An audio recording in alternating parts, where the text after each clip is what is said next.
نحمده ونصلي علی رسولہ الکریم اما بعد بسم اللہ الرحمن الرحیم۔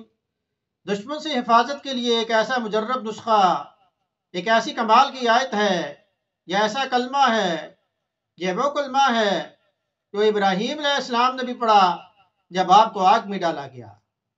جس طرح بخاری شریف کی صحیح حدیث سے یہ بات ثابت ہے کہ عبداللہ بن عباس رضی اللہ عنہ فرماتی ہیں کہ ابراہیم علیہ السلام نے یہ کلمہ اس وقت پڑھا کہ جب آپ کو آگ میں ڈالا گیا۔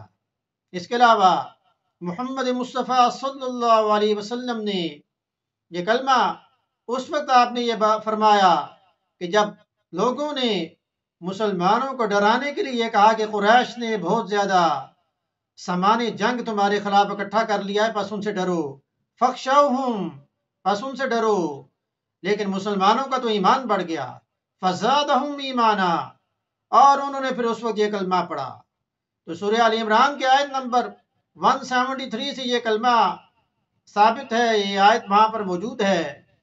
تو کلمہ کوئی بھی ہو تو اسی وقت وہ فائدہ دیتا ہے جب ہماری پنجگانہ نمازیں پوری ہوں گی، ہمارا اللہ کی ذات کے اوپر یقین پختہ ہوگا، کیونکہ بازو تیرا توحید کی طاقت سے قوی ہے، اسلام تیرا دیس ہے، تو مصطفی ہے۔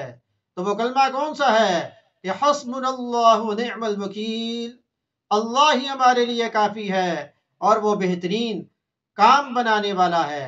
اول آخر درود شریف پڑھا جائے اور یہ کلمہ زیادہ سے زیادہ پڑھا جائے، پنجگانہ نمازیں جو پوری کی جائیں، حقوق اللہ، حقوق العباد کو پورا کیا جائے، تو جب ہمارا اللہ کی ذات کے اوپر جتنا زیادہ یقین ہوگا اتنا زیادہ یہ کلمہ ہمیں فائدہ دے گا، یا دعائیں ہمیں فائدہ دیں گی۔ اس کے علاوہ اور بھی دعائیں ہیں جو دشمن سے حفاظت کے لیے حدیث سے ثابت ہیں، جو اس ویڈیو کے آخر میں ان کا لنک جو ہے سینڈ کر دیا گیا ہے، آپ وہاں سے دیکھ سکتے ہیں۔